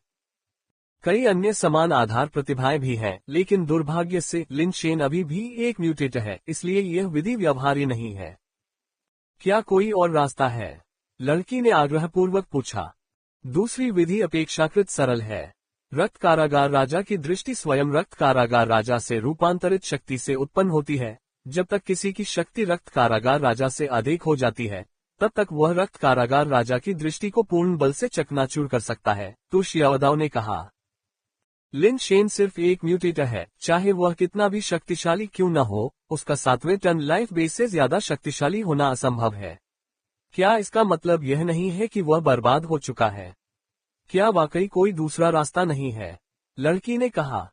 कम से कम मैंने किसी अन्य तरीके के बारे में नहीं सुना है। वान शुएलियू उच्च स्तर के पुनर्जन्म का पीछा करता है, जिसका कारण रक्त कारागार राजा की नजर के प्रभाव को अधिकतम करना है। आरोही के बीच जब तक कोई वान शुएलियू की तुलना में अधिक पुनर्जन्म से नहीं गुजरता है, तब तक उसके रक्त कारागार राजा की नजर को तोड़ना बहुत मुश्किल होगा, तो शियावदाओ ने अपना सिर हिलाया। Ads by PubFuture. तो शियावदाओ को इस बात का पता था और प्रशिक्षक म्यू, हाइदाक्सियू और अन्य को भी। इसलिए जिस क्षण वान शुएलियू ने रक्त कारागार राजा की शक्तियों का इस्तेमाल किया, प्रशिक्षक म्यू को पता चल गया कि लिन शेन मुश्किल में है। प्रशिक्षक म्यू खड़े हो गए, लेकिन उन्हें हाइदाक्सियू ने रोक लिया। आपकी शिक्षण क्षमता बेजोड़ है, लेकिन आपके जीवन आधार पुनर्जन्म की गिनती बहुत कम है, वान शुएलियू की प्रतिद्वंद्वी होने के लिए पर्याप्त नहीं है, इसलिए रक्त जेल राजा की नजर को तोड़ना संभव नहीं होगा और आपका प्रयास व्यर्थ होगा। हाइदाक्सियू ने अपना सिर हिलाया। मैंने ही लिन शेन को यहाँ रखा था। अगर मैं कुछ नहीं करूंगा और बस उसे मरते हुए देखूंगा, तो मैं भविष्य में उस छोटे से शैतान जियांगडोन का सामना कैसे कर पाऊंगा? मैं उसे मेरे बुरे चेहरे की ओर इशारा करके मुझे कोसने नहीं दे सकता, है ना? प्रशिक्षक म्यू ने कहा। आपने वान गुताओ से वादा किया था कि आप लिन शेन के वान परिवार के मामलों में फिर से हस्तक्षेप नहीं करेंगे, हाइदाक्सियू ने कहा। मैं एक नीच व्यक्ति बनना पसंद करूंगा जो अपनी अंतरात्मा को मोटा करने के लिए अपना वचन तोड़ता है। आखिरकार ये सिर्फ एक बुरा चेहरा है। मुझे इसकी आवश्यकता नहीं है, प्रशिक्षक म्यू ने कहा, क्योंकि उसने हाइदाक्सियू के हाथ को दूर धकेलने की कोशिश की थी। हालांकि हाइदाक्सियू का हाथ एक अचल पर्वत की तरह था, जो इतनी मजबूती से दबा रहा था कि प्रशिक्षक म्यू हिल नहीं सके। प्रशिक्षक म्यू का चेहरा तुरंत बदल गया। बूढ़े म्यू, तुम अपने चेहरे की अनदेखी कर सकते हो, लेकिन अपने जीवन की नहीं।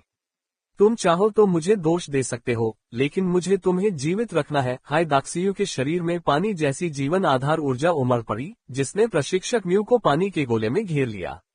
गोले के भीतर सर्पेंट ड्रैगन प्रशिक्षक म्यू के शरीर के चारों ओर लिपटे हुए थे, जिससे वह हिलने डुलने में असमर्थ हो गया। प्रशिक्षक म्यू ने सर्पेंट ड्रैगन की पकड़ से मुक्त होने और खड़े होने के लिए अपनी पूरी ताकत से प्रयास किया, लेकिन वह हाइदाक्सियू के जीवन आधार को तोड़ने के लिए संघर्ष कर रहे थे। ये खत्म हो गया है। दीवार के ऊपर बैठा ज़मीन तलवारबाज उठ खड़ा हुआ और वहां से जाने की योजना बना रहा था। वह रेगिस्तान में लिन शेन से मिला और इस मामले के बारे में जाना। वास्तव में उसने काफी नाटक देखा। लिन शेन बहुत शक्तिशाली था, लेकिन 7वें मोड़ के रक्त जेल राजा का सामना करने पर उसके पास कोई मौका नहीं था। लिन मियाओ, बाहर आओ, नहीं तो मैं लिन शेन के मांस के टुकड़े काटना शुरू कर दूंगा, जिससे वह चाहेगा कि वह मर जाए लेकिन मर नहीं सकता। वान शुएलियू ने हाथ बढ़ाया और लिन शेन के पास जमीन पर पड़े आत्मा आधार चाकू को अपनी हथेली में खींच लिया, फिर धीरे धीरे लिन शेन की ओर चला गया। रक्त कारागार राजा उसके सिर के ऊपर मडरा रहा था। कारागार राजा की आंख से उसकी नजर ने लिन शेन को पूरी तरह से स्थिर कर दिया था, इसलिए वह बिल्कुल भी हिल नहीं सकता था। वान शुएलियू लिन शेन के पास गया और अभी भी लिन मियाओ का कोई संकेत नहीं मिलने पर उसने एक पल भी देर नहीं लगाए और अपना चाकू लिन शेन की बांह की ओर लाया, जिसका उद्देश्य उसे नष्ट कर देना था। क्या तुम्हारे पास अविश्वसनीय पुनर्योजी क्षमताएं नहीं है? चलो देखते हैं कि क्या तुम कटे हुए अंत को फिर से उगा सकते हो। अगर तुम कर सकते हो तो मैं तुम्हें 1000 बार 10,000 बार काटूंगा। अगर लिन मियाओ नहीं दिखा तो काटना हमेशा के लिए जारी रहेगा। वान शुएलियू की आंखों में अत्यधिक ठंडक थी। रुको, सी कॉर्न बेस से प्रकाश की एक सुनहरी लकीर निकली, जिससे पता चला कि वह लिन मियाओ है जो 6 पाथर्स फीनिक्स की आभा में लिपटा हुआ है। लिन मियाओ चुपचाप खड़ी होकर लिन शेन को मरते हुए नहीं देख सकती थी। अगर किसी को पहले मरना चाहिए तो वह उसे होना चाहिए, क्योंकि यह मूल रूप से उसका सामना करने वाला मामला था। वान शुएलियू ने लिन मियाओ को देखा और उसकी आवाज भी सुनी, लेकिन उसका रुकने का कोई इरादा नहीं था। उसके हाथ में आत्मा आधार चाकू लगातार वार करता रहा। लिन मियाओ ने अपने दांत भींच लिए, उसकी आंखें निराशा में लगभग आग उगल रही थीं, फिर भी वह पूरी तरह से असहाय थी। हाइदाक्सियू ने ये दृश्य देखा और अपना सिर हिलाकर आह भरने से खुद को रोक नहीं सका। तू शियाओदाओ के बगल में बैठी लड़की अब और नहीं देख सकी और उससे कहने लगी, भाई चलो। तू शियाओदाओ चुपचाप उठ खड़ा हुआ। वह लिन शेन की मदद करना चाहता था और वह वान परिवार से डरता नहीं था, लेकिन वह वान शुएलियू का मुकाबला नहीं कर सकता था। आगे बढ़ना मौत को आमंत्रित करने के समान था। इसके अलावा वान परिवार के 11 आरोही बाघों की तरह ध्यान से देख रहे थे, जैसे झपटने के लिए तैयार हो, और निश्चित रूप से उसके पास अकेले इतने सारे लोगों का सामना करने की क्षमता नहीं थी। ये तुम ही थे जिन्होंने मुझे कम प्रोफाइल रखना, ताकत जमा करना सिखाया। तू शियाओदाओ ने मन ही मन विलाप किया और लिन शेन पर एक आखिरी नजर डालने के लिए अपना सिर घुमाया। हालांकि इस नजर को देखते ही तू शियाओदाओ की पुतलियां अचानक सिकुड़ गईं। उसके चेहरे पर ऐसा भाव आ गया मानो उसने कोई भूत देख लिया हो। Ads by PubFuture. 7वें मोड़ के जेल राजा की आंख की शक्ति के तहत संयमित लिन शेन ने अचानक रक्त प्रकाश का एक विस्फोट उत्सर्जित किया और उसका शरीर हिलना शुरू हो गया। असंभव। इस दृश्य को देखने वाले प्रत्येक व्यक्ति की आंखें चौड़ी हो गईं, उनकी आंखें लगभग बाहर निकल आईं। एक म्यूटेटर 7वें मोड़ के जेल राजा की आंख के बंधन से कैसे मुक्त हो सकता है? ये सभी तर्कों को चुनौती देता है। हाय दाक्सियू, प्रशिक्षक म्यू, तू शियाओदाओ और वान परिवार के कई आरोही सभी ने लिन शेन को अपनी आंखें चौड़ी करके देखा। उनके चेहरे सदमे और अविश्वास से भरे हुए थे। वान शुएलियू, जिसने लिन शेन की बांह पर चाकू से वार किया था, वह भी अविश्वास में था। एक साधारण म्यूटेटर 7वें मोड़ के जेल राजा की आंख की कैद को कैसे तोड़ सकता है? असंभव, बिल्कुल असंभव। वान शुएलियू भयभीत और हैरान था, क्योंकि न केवल लिन शेन जेल राजा की आंख के बंधन से मुक्त हो गया था, बल्कि उसकी मुट्ठी, जिसकी गति का वान शुएलियू मुकाबला नहीं कर सकता था, एक भयानक तीखी चीख के साथ उसकी ओर बढ़ रही थी। यह इतना तेज था, बहुत तेज, यहाँ तक कि 7वें मोड़ के आरोही वान शुएलियू को भी ऐसा महसूस हुआ कि ऐसे वेग के नीचे उसकी गति कछुए के समान धीमी हो गई थी।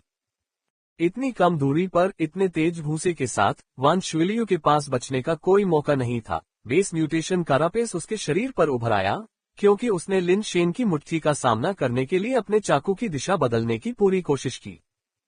7वें मोड़ के रक्त कारागार राजा ने उसके सिर के ऊपर और उसके हाथ की हथेली में स्थित आंख से शक्तिशाली किरणें छोड़ी, जो लिन शेन की गतिविधियों को रोकने की पूरी कोशिश कर रही थी। बेकार, बिल्कुल अप्रभावी। प्रकाश का रक्त प्रभामंडल ऐसा था मानो किसी भयानक शक्ति द्वारा विकृत कर दिया गया हो, जो लिन शेन के शरीर को बांधने में पूरी तरह से असमर्थ था। धमाका। Ads by PubFuture. Lin Shen की मुट्ठी, जो तेज रोशनी से चमक रही थी और खून से सनी हुई थी, वान शुएलियू के लंबे चाकू से टकराए। संपर्क के संक्षिप्त क्षण में फर्स्ट टन स्पिरिट बेस चाकू टुकड़ों में बिखर गया। लिन शेन की मुट्ठी की ताकत के तहत टोफू की तरह फट गया। बिना किसी रुकावट के लिन शेन की मुट्ठी गड़गड़ाहट की आवाज के साथ सीधे वान शुएलियू की छाती पर लगी। वान शुएलियू की पीठ से रक्त, टूटी हुई हड्डियां, आंतरिक अंग और कवच के टुकड़े ऐसे फूट पड़े जैसे ज्वालामुखी विस्फोट से निकले हों। वान शुएलियू के पीछे खड़े वान परिवार के आरोही, जो सीधे उसके सामने थे, विस्फोटित मलबे की चपेट में आ गए। उनका शरीर छिद्रों से भर गया और उनके पीछे खून ने पंखे के आकार का एक बड़ा स्प्रे पैटर्न बना दिया। पास में खड़े एस्केंडर्स, जो खून से लथपथ थे, जैसे ही उन्हें होश आया, वे सदमे में पीछे हट गए और घायल एस्केंडर से दूर चले गए। जब उन्होंने अवचेतन रूप से वान शुएलियू को देखने के लिए मुड़कर देखा, तो वे और भी अधिक भयभीत हो गए और बार बार पीछे हट गए। वान शुएलियू की पूरी छाती फट गई थी, जिससे एक बड़ा छेद हो गया था। उसके 7वें टन एस्केंडर के शरीर और बेस म्यूटेशन के कवच को गूदे में बदल दिया गया था। वान परिवार के शेष 10 आरोही सैनिकों में से कई को अपनी पूंछ मोड़कर आकाश की ओर भागने की इच्छा हुई। उनकी नजर में लिन शेन इंसान नहीं बल्कि एक राक्षस बन चुका था। एक म्यूटेटर का शरीर इतनी भयानक शक्ति छोड़ता है, अगर वह राक्षस नहीं है तो क्या है?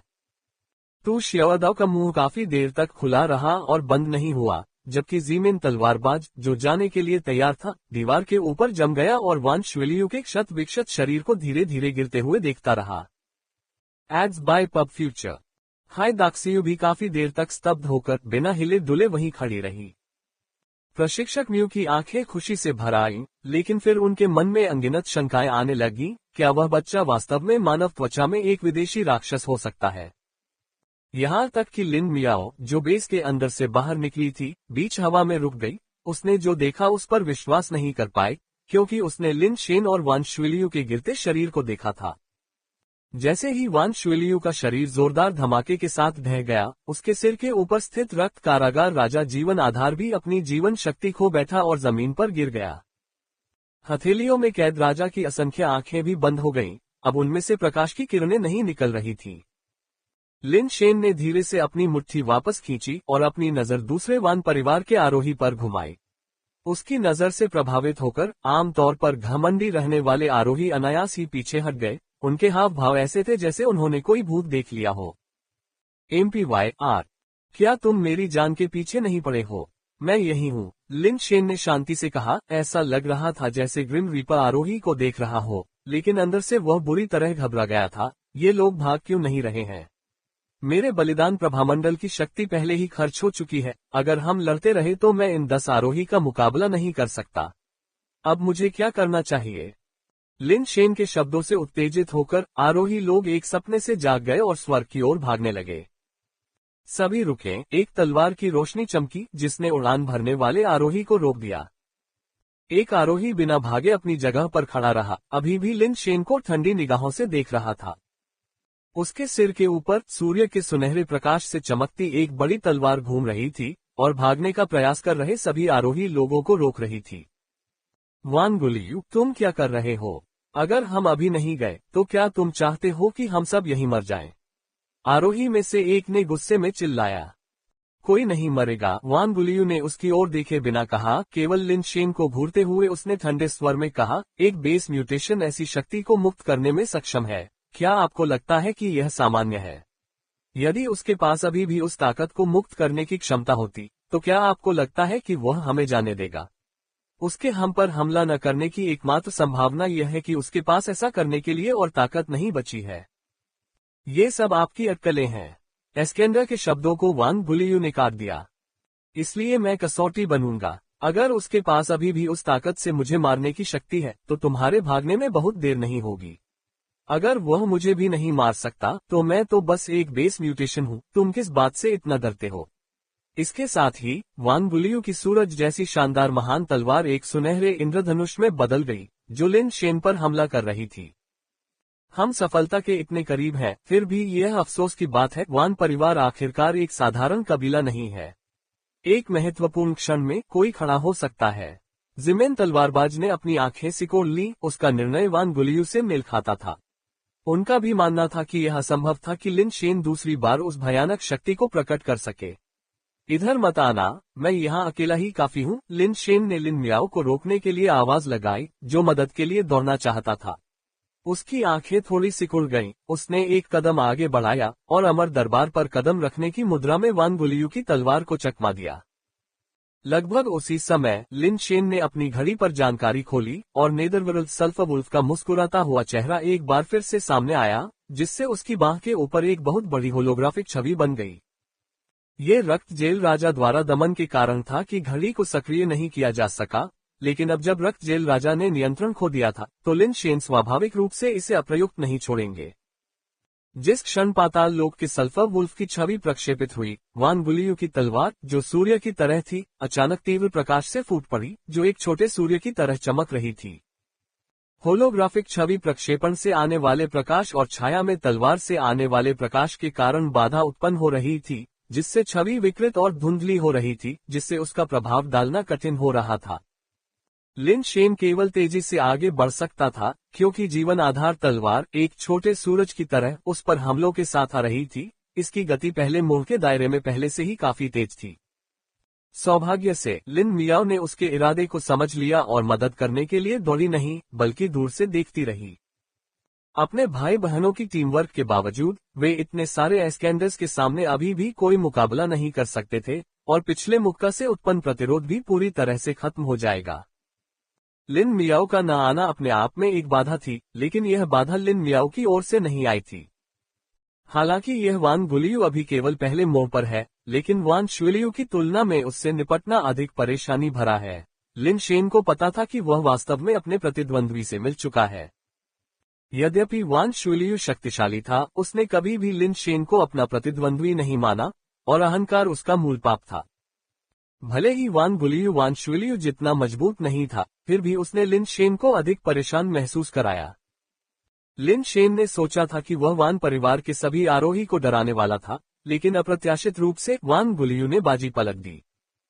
इससे ये पता चलता है कि किसी को इन परिवारों को कम नहीं आंकना चाहिए जो अपने ग्रह को छोड़ने में सक्षम है। आप कभी नहीं जानते कि उनमें कितने प्रतिभाशाली व्यक्ति हैं, लिन शेन ने मन ही मन कहा। देखा, अब उसमें हमला करने की क्षमता नहीं रही। वह बस एक म्यूटेटर है जो एक औसत म्यूटेटर से थोड़ा ही अधिक शक्तिशाली है। उसकी ताकत और गति एक सामान्य फर्स्ट टर्न असेंडर के बराबर भी नहीं है। चलो उसे मारने के लिए सेना में शामिल हो जाएं। बस एक पल में वान गुलियू ने अन्य असेंडरों से चिल्लाते हुए कहा। Ads by PubFuture. उसके पास कोई अन्य विकल्प नहीं था, क्योंकि उसके पास केवल एक ही जीवन आधार था तथा उसके पास कोई पालतू जानवर या अन्य आत्मिक आधार नहीं था। वान गुलियू को इतना दरिद्र नहीं होना चाहिए था, लेकिन वान शुलियू को कौन अपना बड़ा भाई बनने देगा?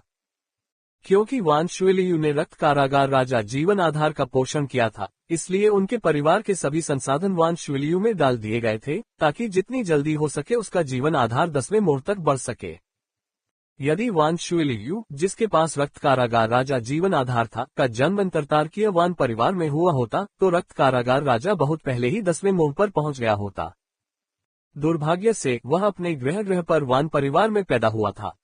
हालांकि वह भी वान परिवार का ही था, लेकिन जो लोग अपने ग्रह पर ही रहे, वे स्पष्ट रूप से समाप्त होने के समान थे। ब्रह्मांड में संसाधन और पर्यावरण स्वाभाविक रूप से ग्रह की तुलना में कहीं बेहतर है। क्षमता रखने वाला कोई भी व्यक्ति ब्रह्मांड में खुद को स्थापित करना चाहेगा, तो फिर वह ग्रह पर क्यों टिके रहेंगे? जो लोग बाहर निकलने में सक्षम हैं, वे उन प्रतिभाशाली व्यक्तियों की तरह हैं जो दूरदराज की घाटियों से निकलते हैं और दुनिया में अपना स्थान बनाते हैं, जबकि जो लोग बाहर नहीं जा सकते, वे अपेक्षाकृत कम सक्षम हैं। यद्यपि वान शुलियू ब्रह्मांड में प्रवेश कर सकता है, फिर भी ग्रह के वान परिवार और हांजी स्टार के वान परिवार के बीच एक बड़ा अंतर है। संसाधन और अन्य पहलू वान शुलियू के पक्ष में नहीं होंगे। उन सभी का उपनाम वान है, लेकिन उनके वंश पहले से ही अलग अलग हैं। वान शुलियू को शीघ्रता से विकसित करने के लिए उनके परिवार की वंशावली की शाखा ने उनका समर्थन करने के लिए अपनी पूरी कोशिश की, और वान शुलियू का छोटा भाई होने के नाते वान गुलियू भी वह सब कुछ देने को तैयार था जो वह दे सकता था।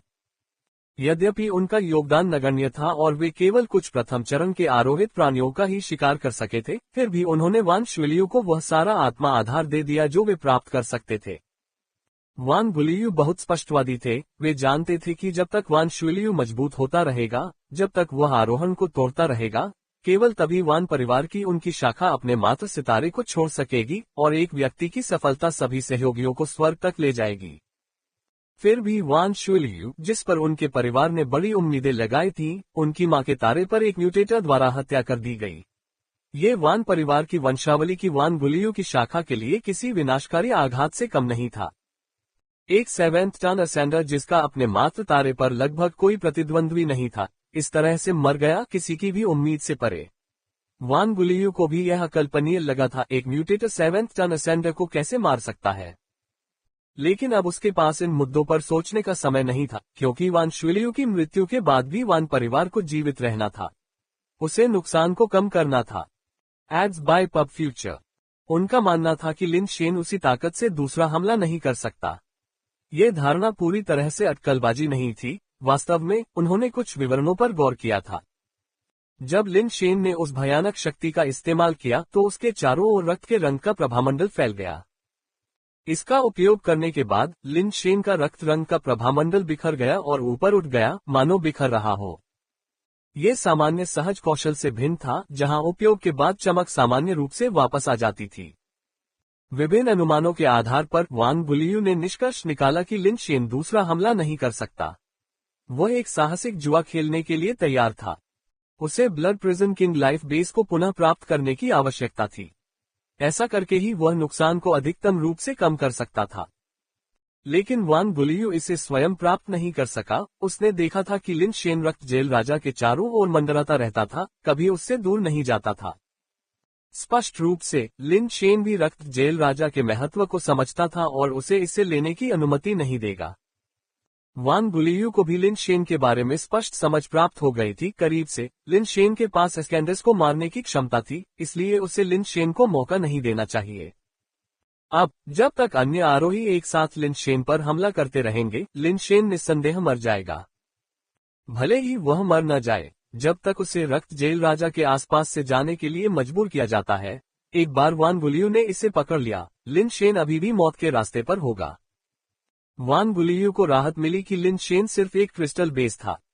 अगर वह एक आरोही होता, यहाँ तक कि सिर्फ एक फर्स्ट टन आरोही, तो शायद उसने पहले ही ब्लड प्रिजन किंग का इस्तेमाल कर लिया होता। तब इन आरोही के लिए सवाल लिन शेन को मारने का नहीं होगा, बल्कि बच निकलना भी बहुत मुश्किल होगा।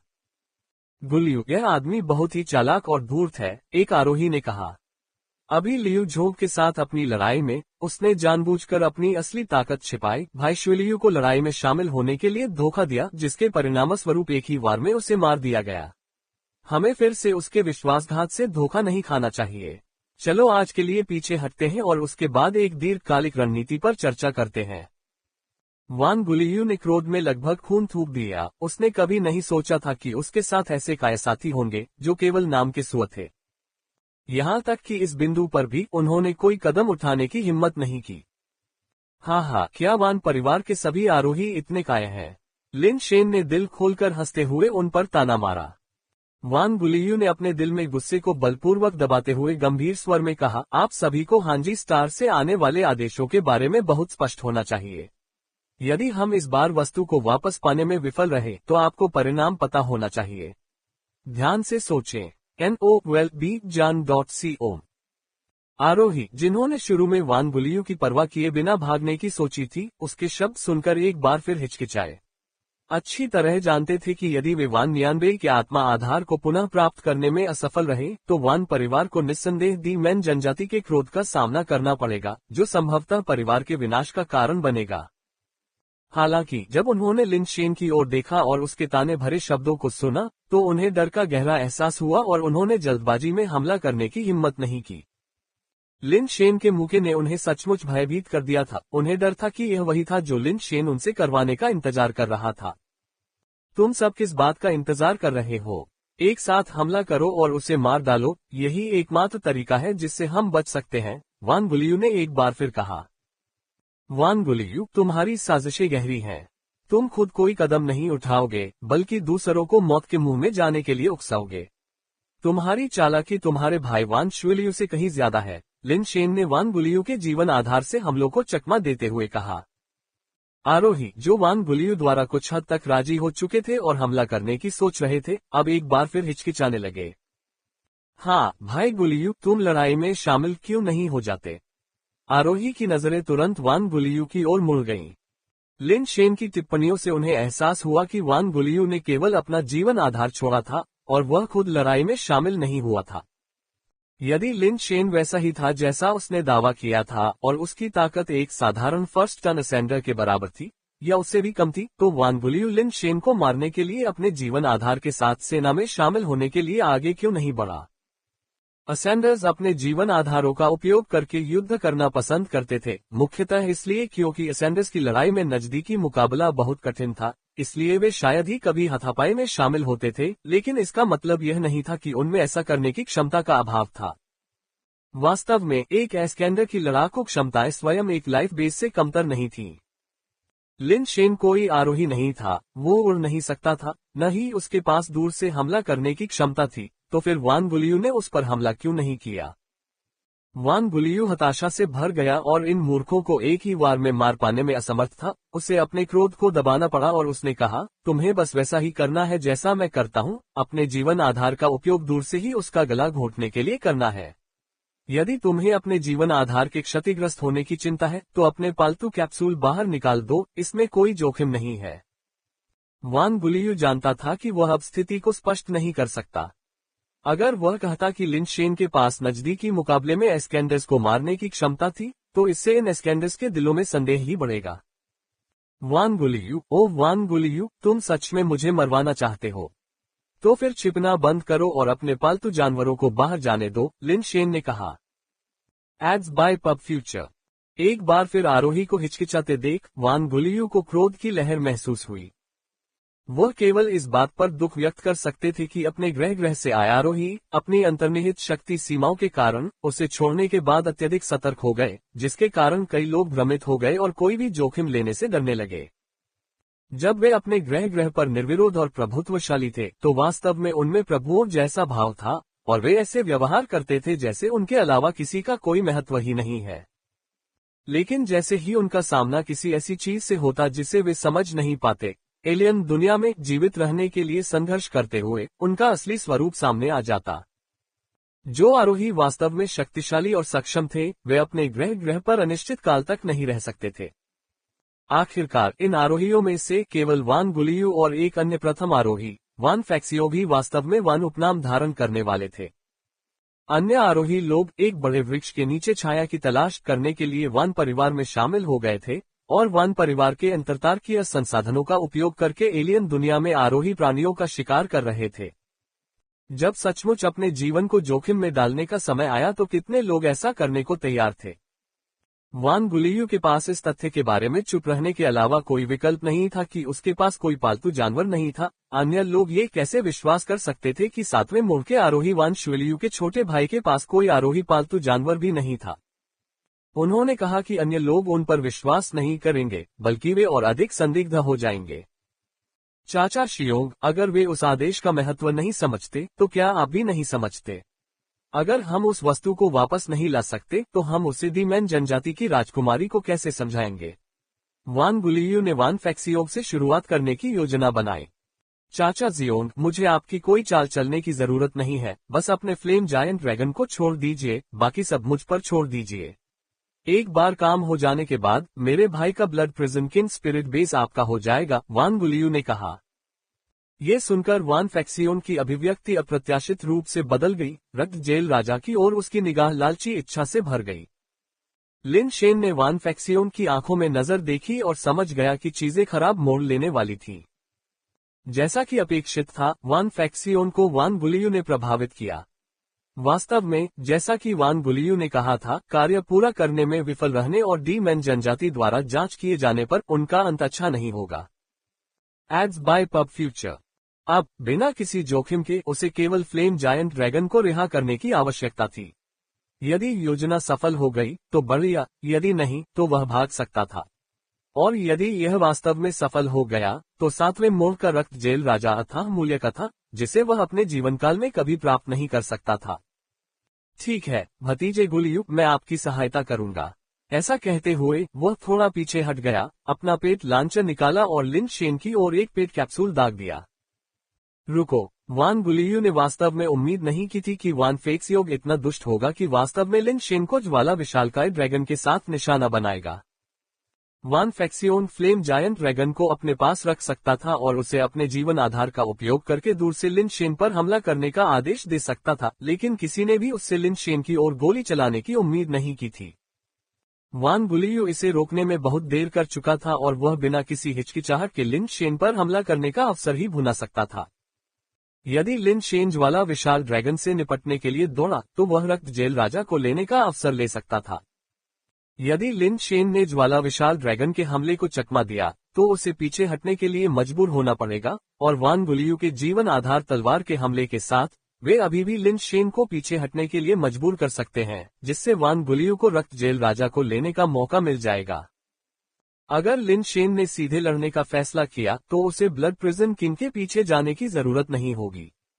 फ्लेम जायंट ड्रैगन और अपनी खुद की लाइफ बेस तलवार दोनों के साथ समन्वय करके वे तीनों लिन शेन को घेर सकते हैं और उसकी मौत सुनिश्चित कर सकते हैं।